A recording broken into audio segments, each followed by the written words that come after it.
Yes, the attendee numbers are climbing. Hi, everyone.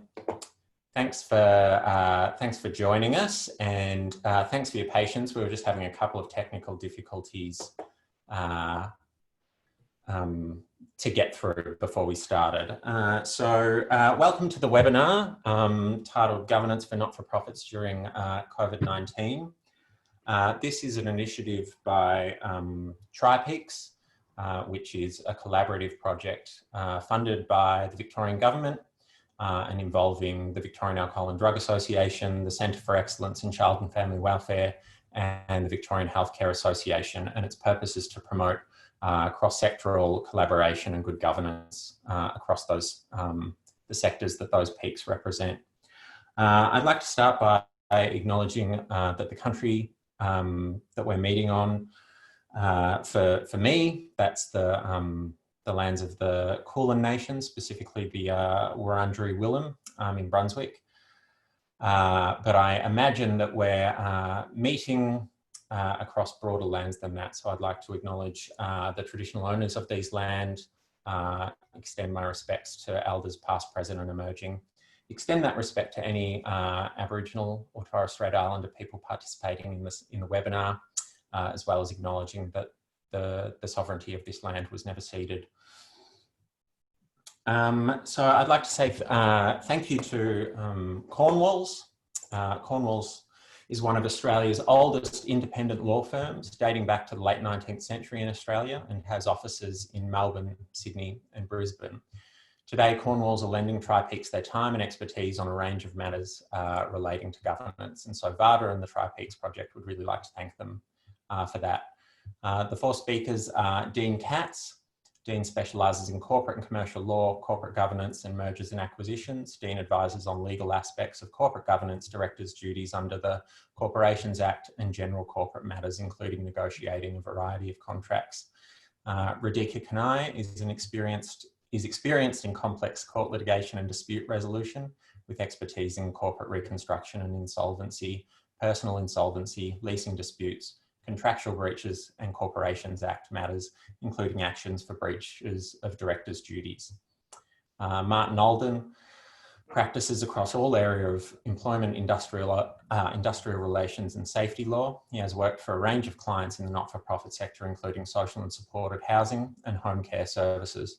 Martin regularly advises on compliance with statutory employment obligations, preparing employment and contractor agreements, bullying and discrimination claims. And finally, David Kreltszheim specialises in private sector, not-for-profit governance and credit-related privacy law. David's work covers data transfers, privacy disclosures and consents, privacy impact assessments, credit reporting processes, privacy complaints, and data breach notification. And David has particular interest in the privacy impact of emerging technologies, including data de-identification and consumer data rights. All right, so just a couple of housekeeping issues. You're welcome to chat on the chat, but it won't be monitored. If you do have a question, you'll be able to access that via the Q&A, which is a button. If you move your mouse, it's a button on the kind of lower left-hand side of your screen. You can also upvote for questions that others ask. So if you support or have an interest in a particular question, you can kind of upvote that as well. All right, and we might get started. So I'll pass over to Dean. Fantastic, thank you, James. Thanks for that very kind introduction. It's our absolute pleasure to be able to present to TriPeaks, to present to the various organisations that we've seen on the registration list.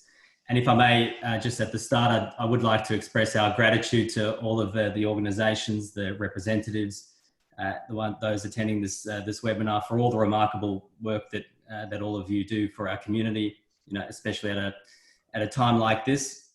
And thank you for the opportunity to present and to be able to assist those organisations. As with all organisations, in these challenging times, not-for-profits really need to find that balance between acting within the law, and of course that includes complying with duties and obeying obligations, of course, preserving very precious resources, and continuing to operate while acting in the interests of all stakeholders and the organisation as a whole. Of course, what we're hoping to do and to get out of this presentation is to provide some guidance and practical tips on navigating the key issues and trying to find that balance. So here in the opening slide, we've set out just a broad idea of the topics that we'll be covering, and of course, James, you set out our profiles at the start. But essentially, this is what we'll cover today. I think by showing you this as well, I think it gives you a bit of a hint as to when you might want to drop off the webinar if you're looking to sneak out. So for that reason, we've put all of the good stuff at the very end, and I'm speaking first.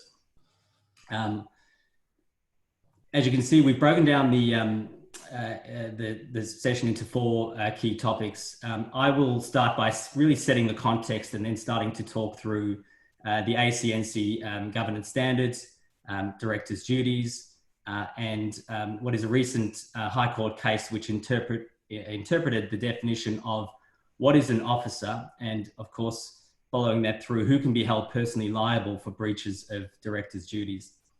My colleague Radhika, she will then focus specifically on the duty to avoid trading while insolvent, obviously a key issue for many organisations, both private and public, of course, at this time, and ways that organisations, including not-for-profits and their directors, can limit their exposure during the economic turmoil and as businesses start to reopen and some of the current government announcements start to change as we progress over the next 3 to 6 months. In particular, she'll focus on a concept called the safe harbour provisions, which came into effect a few years ago, but are not widely understood, especially in the context of COVID. So I certainly won't steal her thunder. I'll let her talk through those in detail. Martin is our employment workplace industrial relations partner and specialises in workplace health and safety. If the viewers can see that, they might not see that he's joined yet. He has let me know that he's caught up in a negotiation, effectively conciliation at Fair Work Online. So I'm hoping he'll still make it by the time we get to his slides. If not, we'll just progress with the other speakers, and again, hopefully he can join us for the latter half, and we can cover off on what he had to say. But if not, I apologise. We'll hopefully you get enough out of us. David, who is also here, he will look at specifically privacy obligations with respect to employees, members, customers, donors, of course, in the not-for-profit environment, and of course, in what is increasingly becoming a digitized world with, of course, the use of video conferencing platforms, a substantial increase in use of emails, other cloud-based sharing platforms, collaboration tools. That is obviously a very important area from a corporate governance perspective. And of course, at the end, as you mentioned, we'll have some time for Q&A. So getting into it, I guess just the first point that we really should make is that there are different laws, different rules, regulations, and requirements that apply to directors, committee members, responsible persons, trusts, depending on what structure the not-for-profit or charity has adopted. For example, whether it's a company limited by guarantee, an incorporated association, if it is an incorporated association, in which jurisdiction, and I believe most of the attendees here are Victorian based, an unincorporated association, a cooperative. So there are many structures as the people on this call webinar probably are aware of. So there are different laws that may apply. Of course, whether you're registered with the ACNC also will dictate whether you come under their auspice and have to comply with their specific guidelines. It's impossible for us to cover in this webinar all of the differences and similarities between all the laws, but safe to say that the principles relating to corporate governance and the duties that apply to officers and responsible persons under each of those structures is very similar. So for the most part, while we will refer to the ACNC governance standards and make references to the Corporations Act, we do this for the purposes of outlining the principles which will apply. As you can see on this slide, the ACNC requires compliance with 5 minimum governance standards, and I'm sure that most on this call will be familiar with these. They set out, they effectively govern how the charity is to be run, including its processes, activities, governance, and compliance. I will predominantly focus on standard number 5, the duties of responsible persons. Again, we're a bit limited with time, and I don't profess to go through all of them, but it is just worth noting in relation to, for example, the standard number 2, accountability to members. Both the ACNC and ASIC have granted extensions to submit annual information statements and to hold AGMs. But it is just still nonetheless very important to keep in mind that if extensions are taken, directors should still be considering what are the alternate ways that I can remain accountable to my members. And of course, if using video conferencing for holding AGMs, one should take a look at the document's constitution just to ensure that those forms of communication are allowed under the document. So moving to standard number 5, duties of responsible persons. Essentially, this standard requires charities to take reasonable steps to ensure that responsible persons, for example, directors or committee members, comply with the duty to act with reasonable care and diligence, 1. 2, the duty to act honestly and fairly in the best interest of the charity and for its charitable purposes. 3, to not misuse their position or the information that they gain from their position. 4, to disclose conflicts of interest. 5, to ensure that the financial affairs of the charity are managed responsibly. And 6, to not allow the charity to operate while it is insolvent. Again, due to time, I'm not professing to go through each one of those duties, but we're predominantly going to focus on number 1, the duty to act with reasonable care and diligence. And really this duty is a fairly all-encompassing one, and it's one that comes up most often. And I think it's probably most relevant to the situation with respect to the pandemic and the issues that boards and committees are experiencing. And of course, Radhika will be covering number 6, the duty to not allow the charity to trade while insolvent. So looking at this duty of reasonable care and diligence and trying to understand what it is, because it's phrased in legalese to start, but then there are some practical things, of course, that boards should be doing in these times.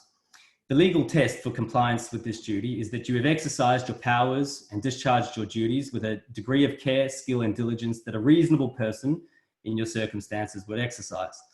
All right, well, thank you, very helpful. The first thing to understand is that the standard is somewhat subjective. So you do take into account the specific background, knowledge, expertise, specialty, and experience of the relevant responsible person or director. And then you ask, so what would a reasonable person in the circumstances have done with that level of expertise and experience?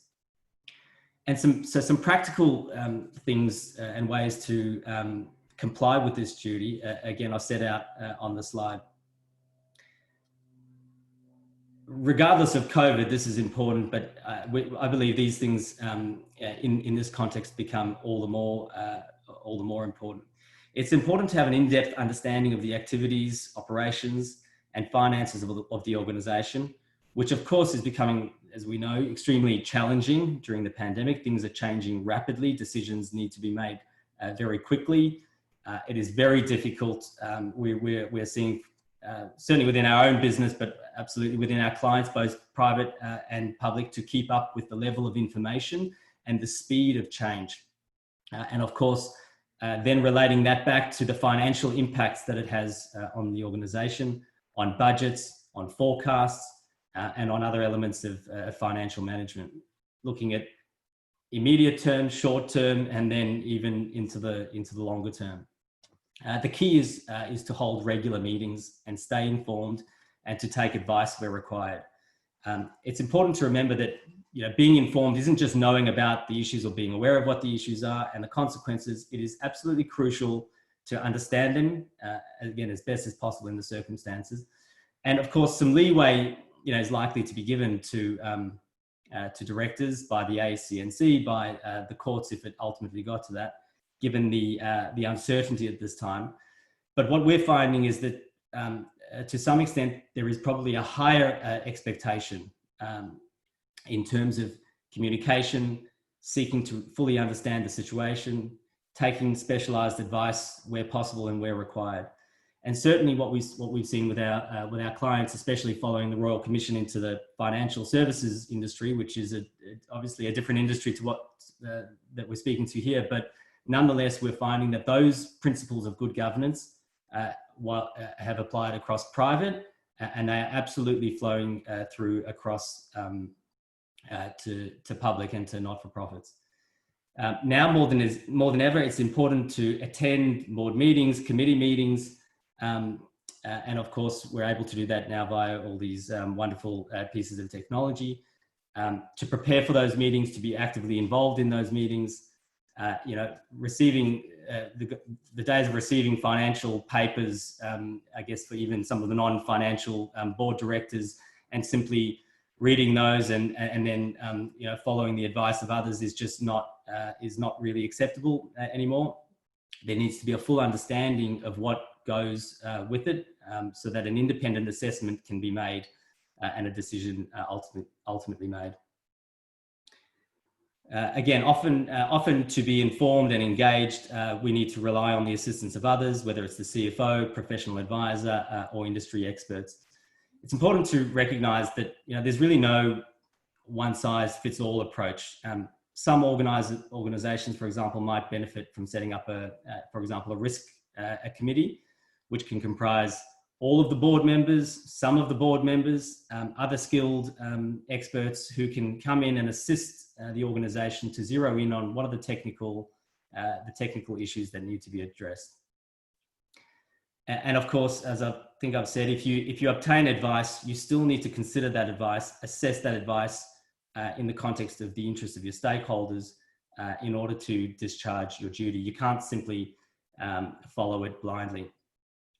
One other practical thing is you should also consider updating your policies to mitigate new risks and exposures. For example, and David will talk to this, and Martin, who I can see has joined us from his conciliation. Policies such as your cybersecurity policies, privacy policies, workplace flexibility programs as the markets start to reopen, of course, and businesses and the community start to physically re-enter the workforce and their places of work. As I've mentioned, it's important to all of this needs to be assessed in the interests of the organisation as a whole, and of course we know that for not-for-profits that includes the charitable purpose itself, its members, its employees, its donors, its creditors, and of course the wider community. After all of these things are taken into consideration, a decision is obviously needs to be made, and I'm recognising that they need to be made quickly. And a very key part to it is that the rationale should be documented. I think that that is an important part that often can be in the speed can be missed. But the key thing from a legal perspective is that if you adopt all of those things and it is documented, you get to obtain the benefit of what we call the business judgment defence, which essentially, for the benefit of directors, is a rule of law which protects directors and officers from personal liability where they have made decisions in good faith. In other words, honestly, that can be assumed for a proper purpose and on an informed basis. And so, provided you can satisfy those things, you get the benefit of the business judgment defence. And can avoid personal exposure. What I'll talk to now briefly is the recent High Court case called ACNC. It involved one of Australia's largest financial collapses. It was the MFS Group back in 2008. But the principles are still applicable to all organisations, big or small. And of course, given that it's a High Court case and a recent one at that, it certainly serves as binding legal precedent on all other cases and situations going forward. I'll take you through the facts briefly and the decision as it moved through the Supreme Court of Queensland and then went to the Court of Appeal, and then ultimately it ended up in the High Court and a decision made in the High Court on the 11th of March 2020. But in essence, the High Court gave a broad interpretation to the definition of officer. They confirmed that an officer is not only the person who is named as an officer or the person who is formally appointed as a director of the company or the entity. An officer includes a person who participates substantially in the decision-making of the company and who has the capacity to affect the financial standing of the company. And hence the duties and personal liability can extend to those persons. The facts are set out here on this slide. And of course, there was a lot more to it, but these are the brief ones for the purposes of understanding how the High Court determined the definition of officer. The case involved a group of companies, the MFS Group. They operated a funds management business. They had a premium income fund with sort of $700 million in fees under management.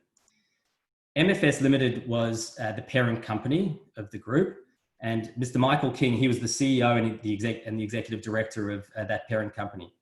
There was a subsidiary of that parent, which was called MFSIM, the investment management company. It was the responsible entity of the trust.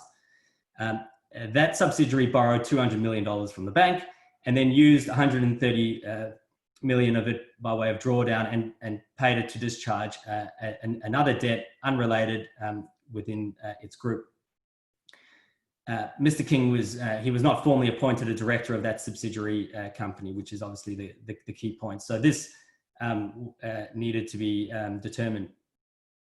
In 2008, the MFS Group collapsed, $2.5 billion in debt. ASIC took action against all of the directors of the group, including Mr. King, and argued that he had breached his duties as a director as a result of paying that $130 million from the accounts of the subsidiary. So briefly speaking, this is just the flow of as it went through the various courts, and of course a lot of money and taxpayers' money spent on this process. But it started in the Supreme Court of Queensland, given the size of the claim, and they held that Mr. King was an officer of the investment management company, even though he wasn't specifically named as a director. He was in effect a shadow director or a de facto director of the company. That decision was overturned on appeal in Queensland in 2018, where the court found that he could not have breached his duties as a director to the subsidiary because he didn't, in fact, hold the office and the position as a director. He was only the CEO and the director of the parent company. And of course, then just over 2 months ago, the High Court unanimously overturned that appeal decision and upheld the first decision, finding that an officer can extend to those who partake in the management of the company and where they have the capacity to affect significantly the corporation's financial standing. So it's very clear that it's not only the named directors who can be held responsible for directors' duties. In making its decision, the High Court gave some, again, fairly unhelpful relevant factors in determining whether someone is deemed to be an officer, and you can see them in the subparts there, A, B, and C. And essentially, it's to identify the role of the person in relation to the corporation. What did they do or did they not do to fulfill that role? And then C, the relationship between their actions or inaction to the financial standing of the corporation. And really, it's that last part that is, on the one hand, a bit ambiguous and of course the most important. The relationship of being able to significantly affect the financial standing of the company is certainly the most important thing for us to look into. For example, and we go back to the High Court for some of this, they determined that while advisors and consultants may give advice to organisations, ultimately the capacity to affect significantly the corporation's financial standing resides in the person to whom the advice is given. This is because ultimately it's that individual or those individuals who determine whether or not that advice is to be acted on. So the High Court didn't accept that persons acting in those capacities would be officers unless they had some means of ensuring that the advice was acted on. It's also clear that just because a CEO or a CFO attends board meetings to report to the board, that doesn't necessarily make them responsible persons or deem them to be officers. But of course, if they do attend and they are given the same rights, voting rights and decision-making responsibility as what the board do, then they very well may be. Ultimately, this question is complex. It's determined on a case-by-case basis. It can vary depending on the company's structure, its size, and the circumstances. So happy to take questions later, but of course, if there are any concerns, then it's important to get some advice around that. As a practical recommendation, it's important at this stage to, if they haven't already done so, to check DNO, directors and officers insurance policies to ensure that they are broad enough to cover the definition of officer, to understand who is covered under the policies and who is not. And lastly, it's fairly common for deeds of access indemnity insurance, which are documents to protect officers. It's common for those to be executed, and to the extent that they haven't, it's something that organisations may wish to look into, because it certainly provides some greater comfort and certainty for directors, especially at this very difficult time.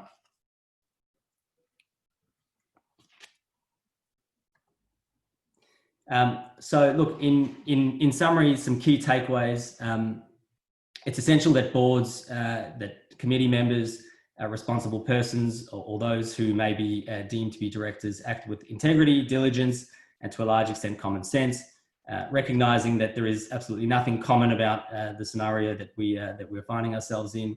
And so for that reason, we recommend increasing the communication, hold regular meetings, of course, set out agendas, prepare for those meetings, remain actively involved in the activities, operations and finances of the organisation. Don't blindly follow advice without forming an independent assessment. Take into account the interests of the organisation as a whole. Obtain advice where you need to. Plan, of course, various scenarios, budgets, forecastings, and other elements of financial management. Look at the immediate term, the short term, and the longer term. Document the basis for decisions. And as I've said, check DNO policies and consider deeds of access, indemnity, and insurance. I guess in just summing up, while there may be some leniency given to directors at this difficult time, the other view is that the expectations have been raised. As I mentioned before, we certainly are seeing that the bar has been raised following the Royal Commission, and I guess there's we believe anyway that organisations that can get this right at a time like this will flourish into the future. So that's it from me. I hope I stuck to my time frame. I'll hand over to Radhika in a minute. Of course, my contact details are there. We'll circulate these slides, James, I'm sure after, or at least our contact details if anyone needs to get in touch. But I'll now hand over to Radhika.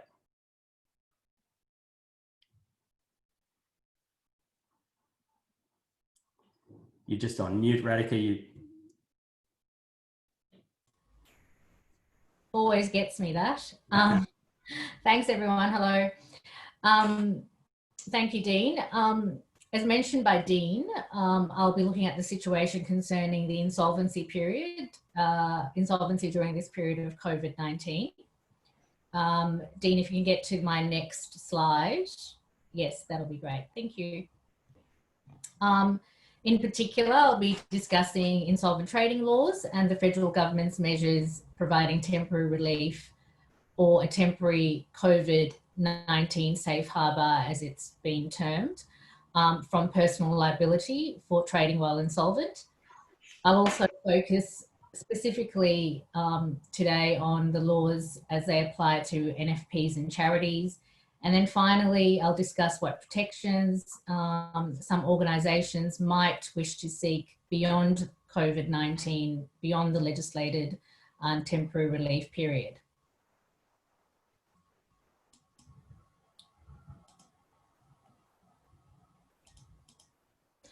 So, as a bit of a recap, before the COVID-19 crisis, the insolvent trading laws were clear-cut under Section 588G of the Corporations Act. It states that a company director can be personally liable for debts the company incurs if at the time reasonable grounds could make directors suspect the company was already insolvent or would become insolvent due to this debt being incurred. Now, some of you might know the Corporations Act provides statutory defences for directors, and the burden of proving these defences rests on the directors. The statutory defences include the director had reasonable grounds to expect, not just suspect, but to expect the company was solvent. The director took all reasonable steps to stop the company incurring the debt, including attempting to appoint a voluntary administrator to the company. Now, the courts have made it clear that the position of director carries certain responsibilities, as Dean spoke about, which cannot be avoided, including in particular the duty to keep informed about the company's solvency. Liquidators can make an insolvent trading claim against a director in the 6 years that follow the liquidation's commencement. So it doesn't apply to directors in office. It does apply to directors in office, whether formally appointed or not, at the time of the debt being incurred. So that's the relevant component, not just to directors at the time of liquidation. So there's retrospective application there.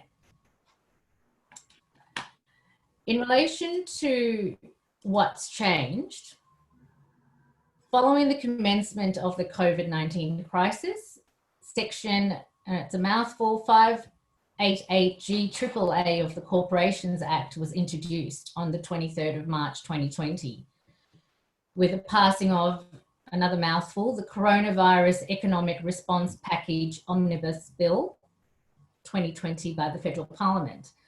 Now, that section says that a director will not be personally liable for insolvent trading in respect of a company debt if incurred in the ordinary course of the company's business. And I'll talk about that a little bit later.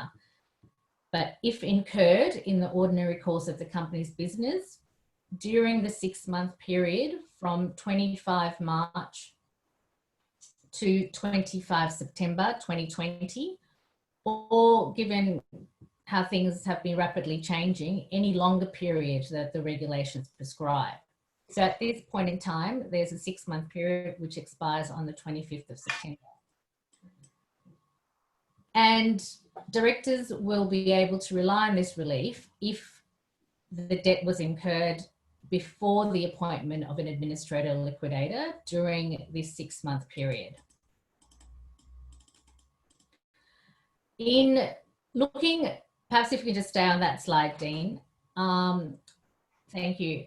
In looking at these new laws, it is really important that directors and advisors remember that the overarching goal of these new government measures has been to provide temporary relief, a bit of a safety net, so that there's support for businesses and organisations in survival if that's possible and appropriate. So it's really a temporary safety net measure. It has been and it is seen as an important and significant reform, given the need for directors to potentially make urgent decisions regarding incurring the debt. So this temporary safe harbour is designed to really give directors the confidence and time to continue to trade, pay their bills, retain staff through the COVID-19 crisis without the pressure to enter the organisation into administration if there is a chance it might be insolvent. So given the existing insolvent trading laws, if these temporary measures weren't put into place, the government concerned that, organisations fearing that the business organisation was trading while insolvent would need to tip it into voluntary administration or liquidation. So this gives directors, organisations a chance to really buy some time, consider what needs to be done in order to ensure the best survival of the organisation post the crisis. It's important to note, however, that this reform is not a free pass for directors. Directors must continually and carefully oversee the solvency of the organisation, because directors' duties, as briefly outlined by Dean, do still apply. These temporary measures don't mean that they stop applying or there's a period within which they won't apply. They do still keep applying. So directors must continue to mitigate the risk of falling into insolvency by taking reasonable steps to inform themselves about the company's current and ongoing financial viability, as well as assessing the impact of incurring any further debts. So in particular, directors in this context of NFPs must think carefully about their duty to act in the best interest of members, including interests of creditors when approaching insolvency, and whether incurring additional liabilities during this period would be a prudent course of action. And as Dean was discussing earlier, consistent with their obligations of care and diligence. So moving to the next point of what is ordinary. What is a debt incurred in the ordinary course of business? What type of debt incurred in the ordinary course of business will be considered eligible for the relief? The short answer is that we don't know. The new law is not prescriptive. It's going to be looked at on a case-by-case basis, but as a guide, the government has provided examples of what might be necessary to facilitate the continuation of the business during the 6-month period. They're the words that the government's used, necessary to facilitate the continuation of the business during the 6-month period. Some examples given are if a director was taking out a loan to move some business operations online in a commercial setting, debts incurred through continuing to pay employees during the coronavirus pandemic has been another example provided. So it'll really be a matter of degree for directors, and care should be taken to assess whether the debt incurred is necessary for the business to survive in the current climate, which will inevitably vary, as I've said, on a case-by-case basis. It is important to note that any debts incurred will still be payable by the organisation, and criminal penalties still apply to egregious cases of dishonesty, illegal Phoenix activity, and fraud. So moving on to the applicability of the temporary insolvency laws to the not-for-profit and charity sector. So as Dean discussed, Governance Standard 5 states that the charity requires responsible people to ensure it does not operate while insolvent. The ACNC has confirmed that the temporary relief or temporary safe harbour insolvency laws enacted back in March will extend to directors of NFPs and all registered charities, and not just those that operate as companies limited by guarantee. But that's provided that, so the laws will be applicable, provided that its responsible people are aware of the issue and have an achievable aim for their charity to return to viability when the COVID-19 crisis has passed. And inform its members and the ACNC if it is trading insolvent. However, if the ANC does identify significant breaches that harm the public interest, even if it involves activities relating to COVID-19, it may still investigate the issue and take regulatory action. The ANC has stated that it believes this short-term position is appropriate to allow charities to operate efficiently, effectively, and to enhance public trust and confidence in the sector. Important to note that while this temporary relief covers directors of charities structured as companies limited by guarantee, it is not clear at this stage whether committee members of incorporated associations are afforded the same relief. Incorporated associations, as some of you might know, are regulated separately in each state and territory. And as of last week, the state of play was as follows. In Victoria, committee members of incorporated associations benefit from the temporary insolvency relief laws by virtue of the incorporation of the Corporations Act into the Victorian state-based legislation. The situation, though, in New South Wales, South Australia and Western Australia is different. They don't benefit from these temporary relief laws. And in Queensland and Tasmania and the ACT, there is no duty imposed on committee members of incorporated associations to prevent insolvent trading. There is some lobbying taking place at the moment for the uniform applicability of the temporary relief laws. So stay tuned for any changes. So turning now to the safe harbour laws that actually been around, enacted in the Corporations Act since 2017. For some organisations, the current crisis will have a greater economic impact on their underlying financial position. And so more significant steps will need to be taken to manage existing debt and creditors. In these circumstances, if the existing insolvency safe harbour laws that were enacted in 2017 can offer protection beyond this temporary 6-month relief period, particularly for directors, organisations that are considering options such as significant restructures for more long-term survival. However, to be eligible for the existing insolvency safe harbour laws, there's certain preconditions, conditions that have to be met. Employee entitlements need to be met, tax reporting obligations need to be met, and obligations to provide assistance in the event of administration or liquidation needs to be complied with.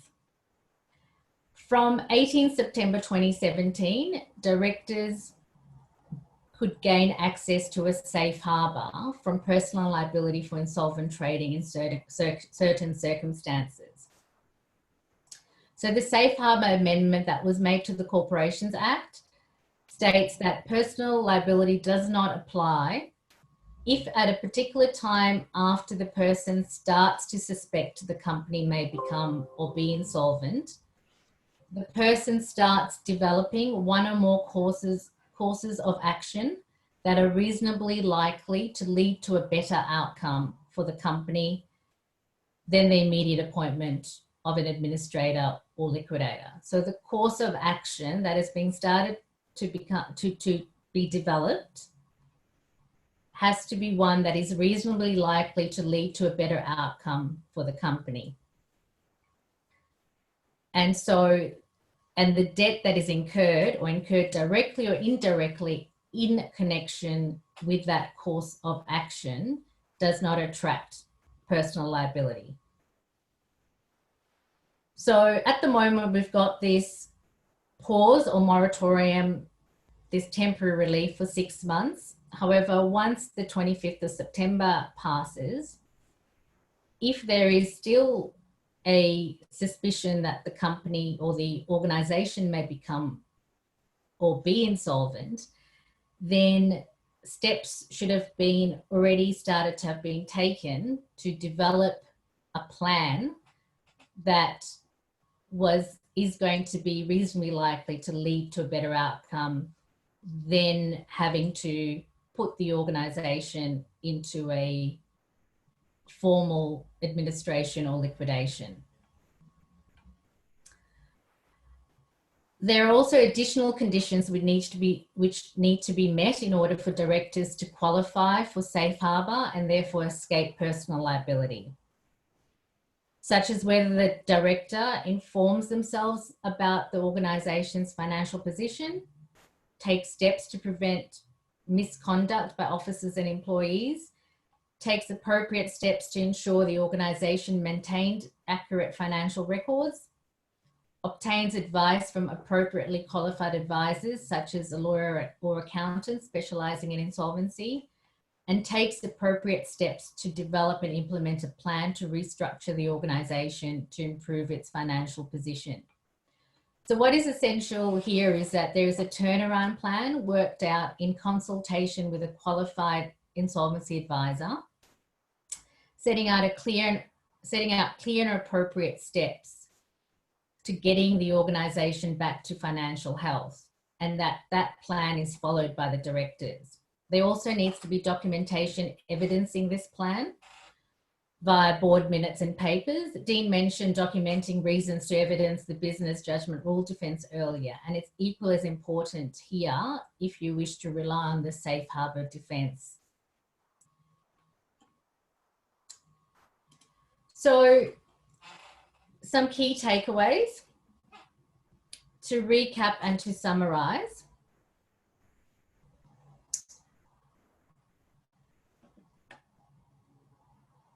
Ordinarily, directors have the duty not to trade while insolvent.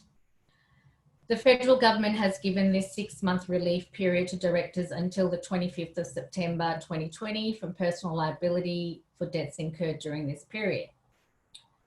Directors of NFPs and registered charities have been afforded this protection as well. It's important to remember that this is not a free pass though for directors. You need to be careful as to the nature of the debt which is being incurred in the ordinary course of business during this period, and ordinary directors' duties still apply. Directors must continue to carefully oversee the solvency of the organisation.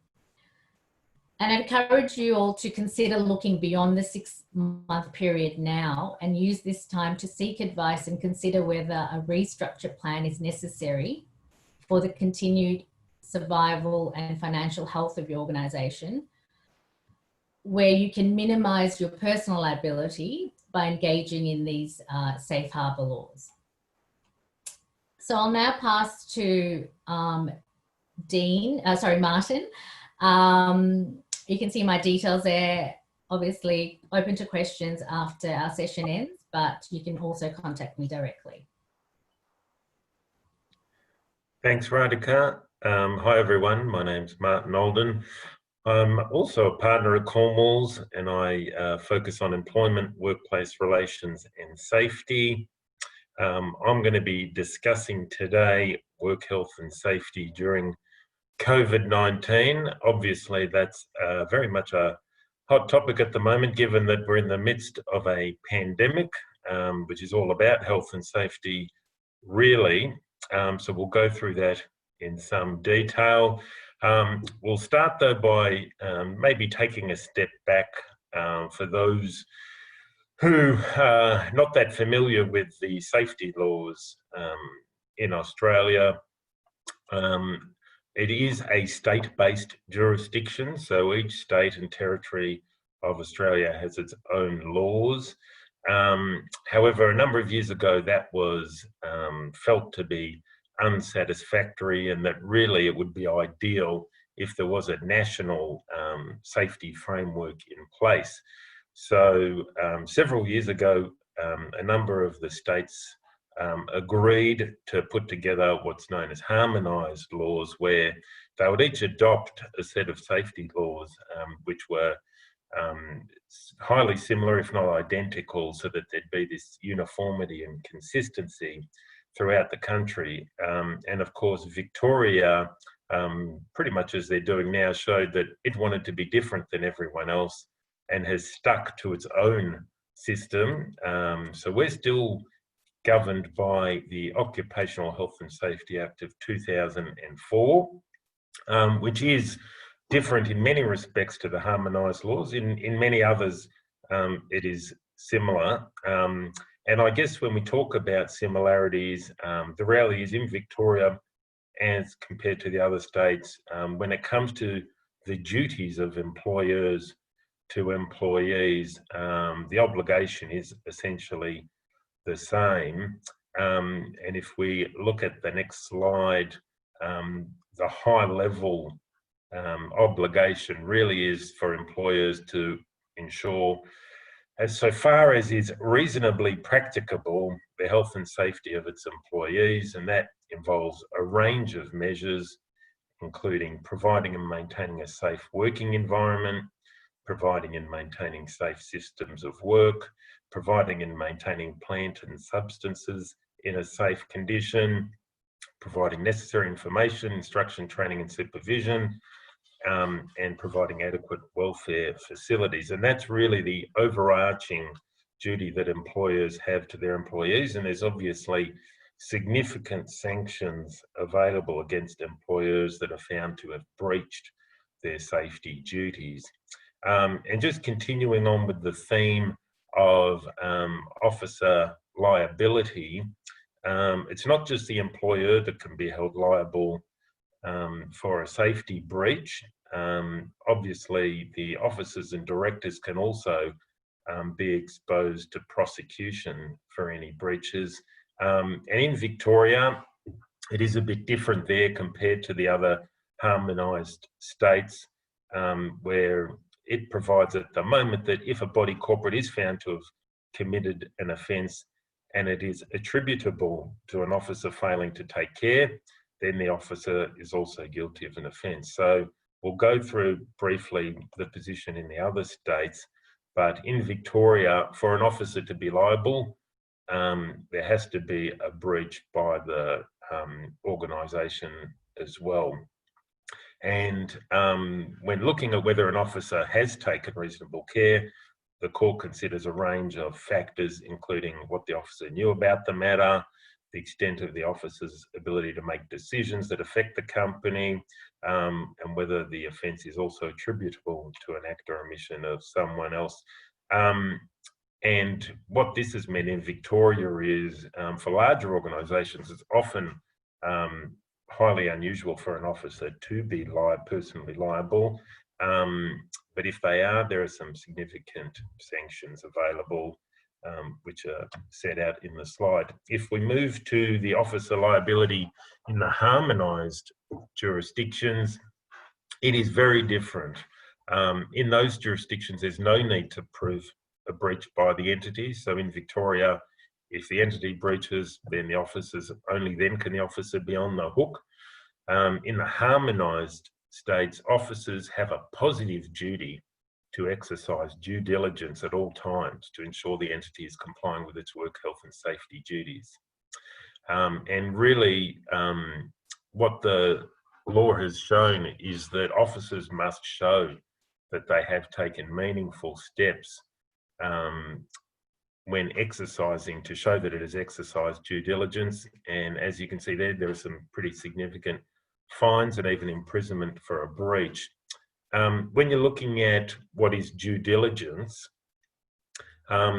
if we move to the next slide, you'll see that it talks about officers taking reasonable steps to acquire and keep up-to-date knowledge of safety matters, gain an understanding of the nature of the operations of the organisation, ensuring the organisation has sufficient resources, and it's implementing appropriate safety processes.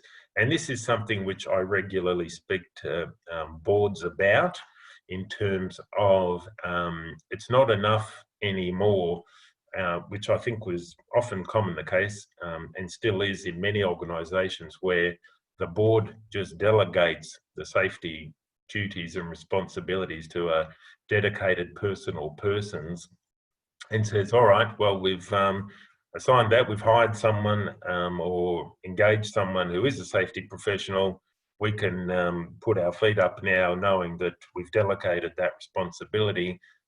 When it comes to these duties, and it's very much the same in the coronavirus world at the moment, it's not enough for an officer or a board to say, oh, well, we've just handballed that to our safety person or persons. They've got it under control. These laws really mean that if you're an officer of an organisation, you really need to be taking active steps to understand what the safety risks are in the organisation and what is being done to address those risks. So we might leave that there when it comes to officers. We might move on now to, I guess, some practical consideration of safety to employees during COVID-19. And at the moment, I think we all understand that some workplaces aren't able to operate at all. Some are operating partially. Some are operating, they've moved their workforce, everyone's working remotely, or some are working remotely. You know, what safety is going to mean for each business will really vary depending on the nature of your business, as well as how it's functioning at the moment. I think for a lot of businesses who are still maintaining their physical presence, they're looking in terms of the risks of protecting their staff from the risk of infection. They're looking at a range of measures, so making sure that they're maintaining high hygiene standards, so wiping surfaces, phones, keyboards, things like that, providing proper protective equipment, so making sure there's hand sanitizer available, tissues, face masks, and the like. Obviously, it's highly important to ensure that the social distancing requirements are being met. That is key, so adjusting the workplace accordingly. And it's also important about developing a plan of how to deal if there is an outbreak in the workplace. They're the kind of measures that lots of organisations are doing now to try to protect their employees who are having some sort of, who aren't working from home and they're out in the workplace and dealing with other workers or customers or suppliers and the like. They're the measures that all organisations are being encouraged to take. If we move on just to staff working from home, as we know, lots of us are doing that at the moment. I'm sitting at home right now, as I imagine many of you tuning in are as well. Just because someone's working from home doesn't mean there's no obligation from an employer to worry about safety. Quite the contrary, the safety duties still apply. It's just obviously they're going to be different. And so when looking at that, employers really need to satisfy themselves that the home office environment is safe and suitable for work.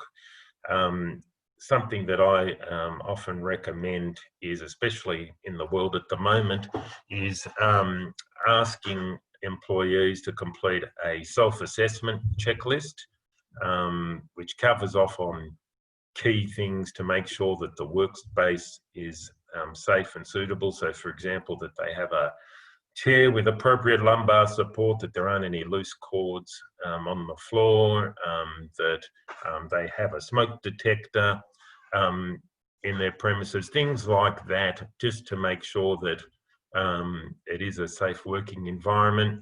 Sometimes that will mean allowing workers to take some equipment from the office home with them. That's a practical solution to issues sometimes. So whether that's the chair or a desk or something along those lines, a computer monitor or keyboard. Something that's also really important from a mental health perspective is maintaining regular communication with workers to check in, see how they're doing, to make it clear to them that they still feel part of the team. Lots of organisations obviously have EAPs and reminding staff that that is available, responding appropriately to any signs that a worker might be struggling.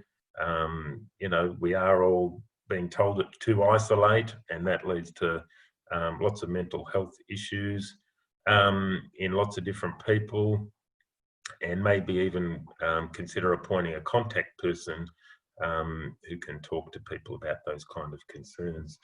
So they're the kind of practical measures that lots of businesses should be, businesses and organisations should be considering to doing to make sure they're discharging their safety duties. Something that's coming up, if we move on to the next topic, is really, I'm starting to get questions about, well, is it okay now if I do have people working from home, can I start to ask them to come back to the office or the work site?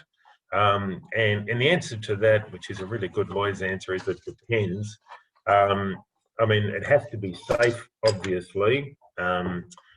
Daniel Andrews is telling people in Victoria that he still wants people to stay at home if they can, but I certainly have a number of clients who are now starting to, given that restrictions are being eased, and you know, a lot of businesses have experienced downturns, to look at ways to start to bring people back to work.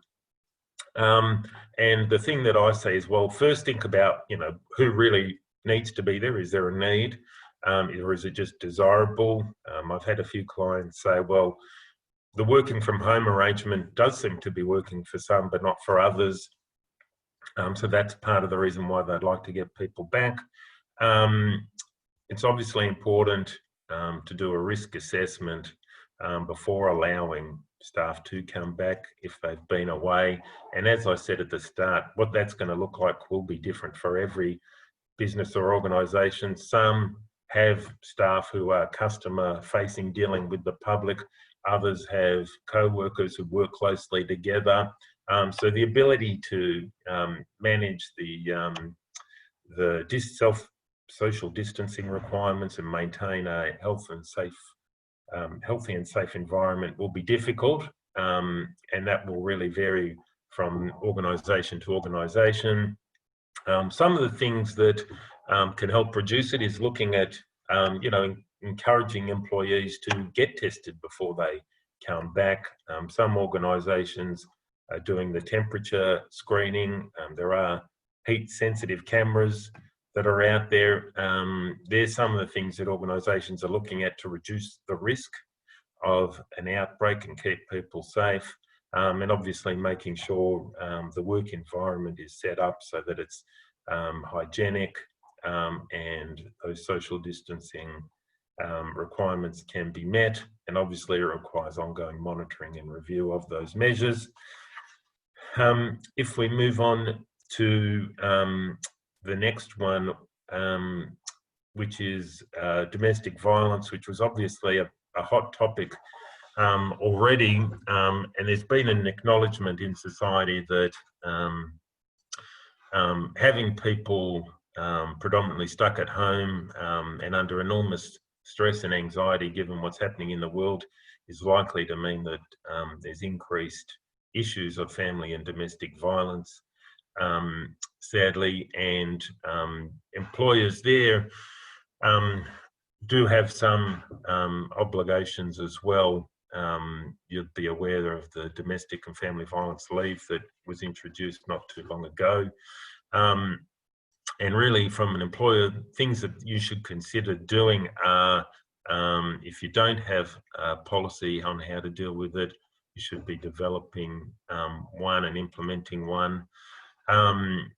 Trying to think about any ways to have people get out of the home environment if they can. So, you know, allowing them, if there is an alternative workspace, to look at that as an option. The EAP, obviously, reminding staff that they can seek some confidential counselling there, and do whatever they need to do to address, whether it's with the police or the courts, to access either of those facilities going forward. Moving on to the next one, something, and I'll just touch upon these last two slides relatively quickly because I'm conscious of the time. Something that's also been coming up as time's going on is not only, well, can we start to get some of our employees back, but there's also questions about, well, we're not sure we even have a role for some of those people anymore. And it's important to bear in mind that the redundancy laws that applied before this pandemic continue to apply. Nothing has changed there. And I've noted that the key issue is often with the unfair dismissal laws, making sure that it is a genuine redundancy for the purposes of the unfair dismissal law. So under those laws, a redundancy won't be captured if an employer can tick the boxes of a genuine redundancy, which are really that the job is no longer required to be performed, the employer has complied with any obligations in a modern or enterprise agreement to consult about the redundancy, and considering redeployment, suitable redeployment opportunities. There's also might be particular obligations in an enterprise agreement, employment contract or workplace policies that need to be considered. And finally, just talking about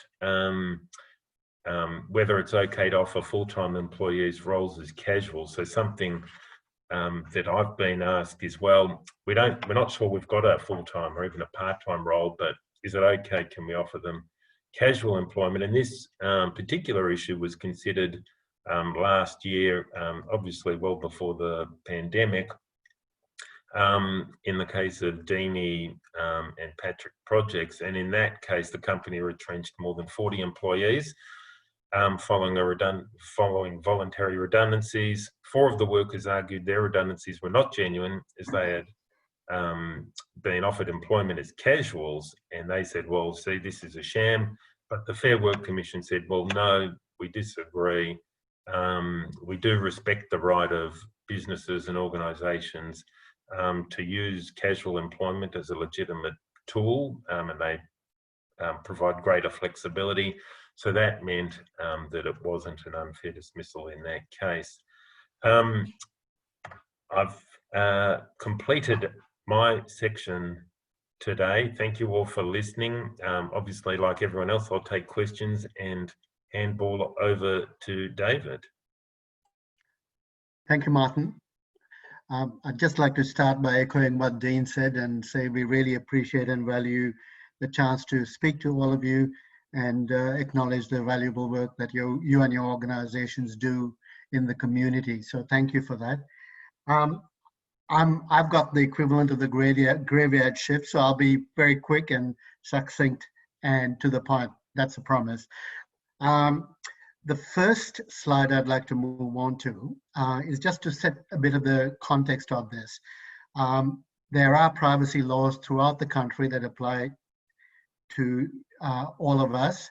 And the point I'd like to make is that privacy and personal information is not restricted to things that are especially sensitive. It doesn't have to be health information or your credit card number, for example. Even your name and your phone number of itself or your contact address is personal information. The definition is any information or opinion about an individual who is identifiable from that information. So it covers everything. It doesn't have to be particularly sensitive to be personal information for the purposes of the laws that are set out on the slide. The other point I'd like to make very quickly is that there are different laws that govern health service providers in Victoria. There are different laws that govern public sector organisations in Victoria.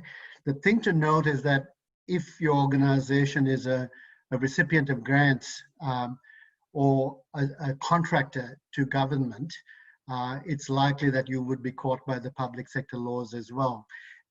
As I will set out in the next couple of slides, most of the key obligations are fairly similar, but it's worthwhile noting that they might be imposed on you under a patchwork of different laws. It could be the Victorian Health Privacy Law, it could be the Victorian Public Sector Law, or it could be the Commonwealth Privacy Act. And having said all that, I'll just move to that next slide, if I may. So, what is regulated? As I've set out on the slide there are various restrictions on collecting information. And for example, it has to be reasonably necessary.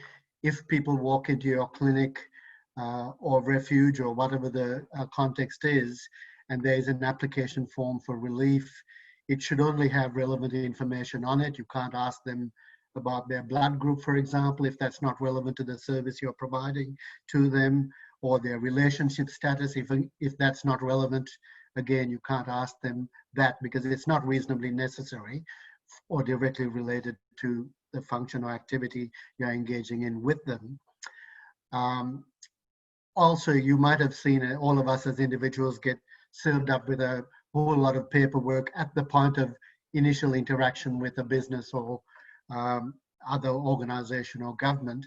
That's a statement as to what the information is being used for, who you are, things like that. You need to have that basic hygiene in place to make sure that individuals are aware of that. And that interface would usually come in with your application form when somebody walks in to get a service from your clinic, if that's in fact what you do. The last point is quite important, which is there is a restriction on collecting sensitive information like health information, but importantly in this particular context, it's important to note that there are exceptions to that where the information needs to be collected to lessen or prevent a serious threat to the life, health or safety of any one individual, or more generally to public health and safety. So when we look at the COVID slides that we're coming to, it's just worthwhile keeping in mind that there are exceptions built into the law already to entitle you to collect health information about somebody without their consent. If we move on to the next slide, there are various other what I call privacy principles restricting on how you can use information. You can't use it for an information that goes beyond the primary purpose for which you collected it unless you have the individual's consent. There are restrictions on, for example, using a government identifier like somebody's Veterans Affairs number for your own, to organize your own records. There are obligations about data quality. You've got to keep it up to date. And if Jane Smith was in a particular condition financially or health-wise 6 months ago and that's changed, you need to update your records to keep that up to date. Importantly, you need to keep information secure. And one of the things, this has caused quite a bit of discussion in the medical community in terms of how much is actually mandated to do with telehealth and with requirements for particular providers like Zoom or things like that. And we'll come to that very quickly. But the point I'd like to make here is that the government isn't prescriptive. It just says you have to take reasonable steps, and that'll depend on the other advice that you'll get. I might move on to the next slide. I think everything on that slide is self-evident. So I think one of the things that we've focused on here in the last few slides of this discussion is striking the right balance. Now, there are privacy obligations you have, but clearly you do also have obligations and requirements to do with public health and safety measures, and those two needn't be antithetical. They could both be complied with, but there are issues that you need to be aware of. And as was mentioned by Martin, there are a number of issues involved with moving your employees to a remote location and having them working. And correspondingly, in your case, using telehealth or other types of video to interact with your clients likewise creates some issues that you need to be aware of, and we'll cover them on the next slide if we may. So striking the right balance. Just a few quick questions and answers. Can you collect information from employees or visitors? So you've got a public facility where people coming for treatment or advice or counseling. And the answer there is yes, but really it should be limited to what's required for the public health requirements. So if the Department of Health for contact tracing requires somebody's email address and mobile phone number, well, you can collect that. You shouldn't collect, as I said again, their relationship status necessarily, or anything that goes beyond what is actually needed to implement contact tracing should an issue arise. On the second point, can you tell staff that a colleague has contracted COVID-19? I think the answer is absolutely yes. But there again, you need to be mindful of this data minimization principle and the need to know requirements. So if you've got offices in the Melbourne CBD and in Dandenong, and somebody has contracted COVID-19 in the Melbourne CBD office, you don't need to send a broadcast email all out to everybody saying that Jane Smith, who works in the Melbourne CBD office, has contracted COVID-19. That's not relevant to the people in the Dandenong office necessarily. Similarly, there should be relevant timeframes as well when you tell people. And ideally, if you've got a big office, it might be limited to telling the people on the 12th floor where Jane works that this has happened, as opposed to telling everybody. So there are limitations on a sort of need to know basis. Again, and we'll come to this in more detail later, but there's also the issue of managing privacy implications for your clients when your employees are working at home. A lot of the work you do is in a very sensitive area, so you wouldn't want your employees necessarily to have stuff lying around in a share house where confidential information about somebody who is being assisted by you is freely available to people in that house, and your employees therefore should be relevantly instructed about things like that. But I'll cover that in more detail in another slide, if we might move on, please. So the COVID Safe app has attracted a lot of attention, and rightly so. And I must say, as a privacy practitioner for many years, I downloaded the app. Many of us, for a variety of reasons, have a well-founded skepticism about government and things of that nature. But having said all of that, I think in my own personal view is that the public health and safety considerations have overridden that, and there are certain protections in the determination and the law that's being before Parliament this week. So that's just my bit off my chest there. Important points to note, though, is that you can't restrict access to your clinic or facility if somebody, you can't have a precondition saying you can't come in unless you've downloaded the app or uploaded data to the data store or have the app operating. Now, there are ways of addressing this. I've seen some examples where people say, if you're coming in here, we need to have your name and contact number, or you need to have the app, one of the two. I don't think that contravenes the law, but certainly you can't rely on the law. You can't rely on the COVID app as a kind of a stick to beat your employees over the head and say you must download the app. And likewise, you can't refuse to provide a service to somebody on the grounds that they haven't downloaded the app or haven't uploaded data from the app to the state government authorities. I think this is almost my last slide, but delivering your services remotely, there's a lot of discussion going on and concern about should we use Zoom. Now, we're on Zoom at the moment, but Zoom has got a very bad press, and there are technical issues that certainly have been a concern to people in the privacy community in regard to Zoom. I'm aware that a lot of peak bodies have started giving guidance to their members about how one chooses a conferencing facility that is appropriate. And there's a little bit of, not buck passing, that's an unkind word to use, but a little bit of demarcation of roles occurring where, you know, people are talking to the insurers and the insurers say, you've got to comply with Australian privacy law.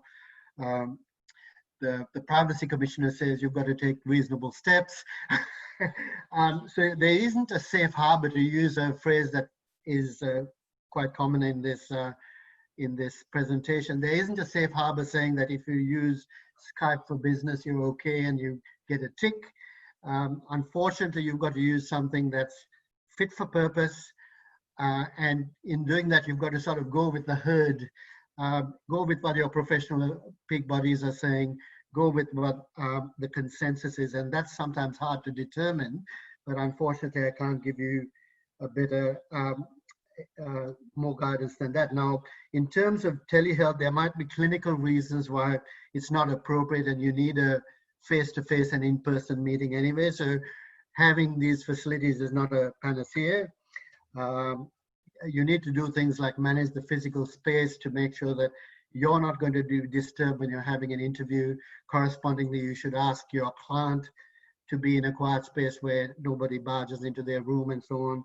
So there are basic sort of hygiene requirements like that. Now, recording, I know this is being recorded. My own feeling as a practitioner is that you should really minimize the data you're collecting. Is it really, really necessary to record your interactions with your client? Is it validly appropriate clinically? Do you need to do that? Or is it sufficient for there to be an ephemeral interaction where, you know, nothing's recorded, but you have the same effect as being face-to-face with a person without recording?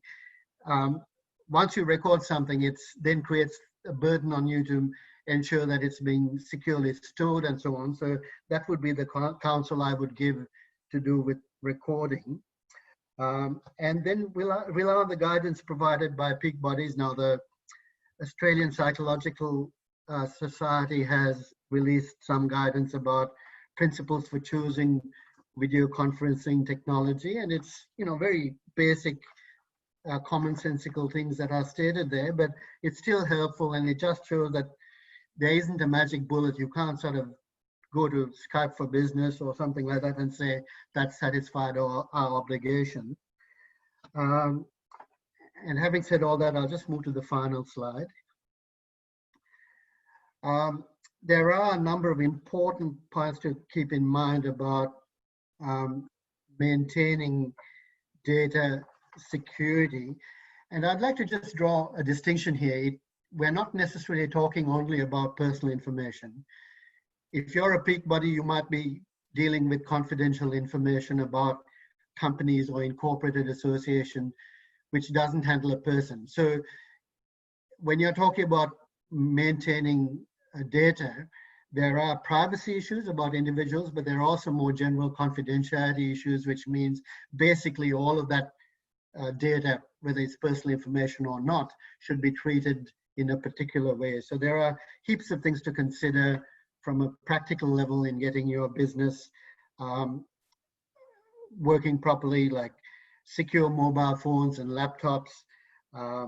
Cybersecurity measures should be enhanced with your service provider to make sure that, especially in this time of enhanced activity, you're not being subjected to additional risk. You should train your staff in not responding to phishing emails or spear phishing emails, especially emails that we're all, especially in the first few months of the crisis, you see something about COVID and it looks like it's important. Unfortunately, there are lots of malicious actors who are playing on our vulnerabilities and curiosity at this time to send emails which actually have malicious code in them. So employees need to be trained about all of that so that they don't compromise the security of the network. Guidance should be given about shredders at home. Guidance should be given about storing things away, especially if you're in a shared house environment, but not necessarily.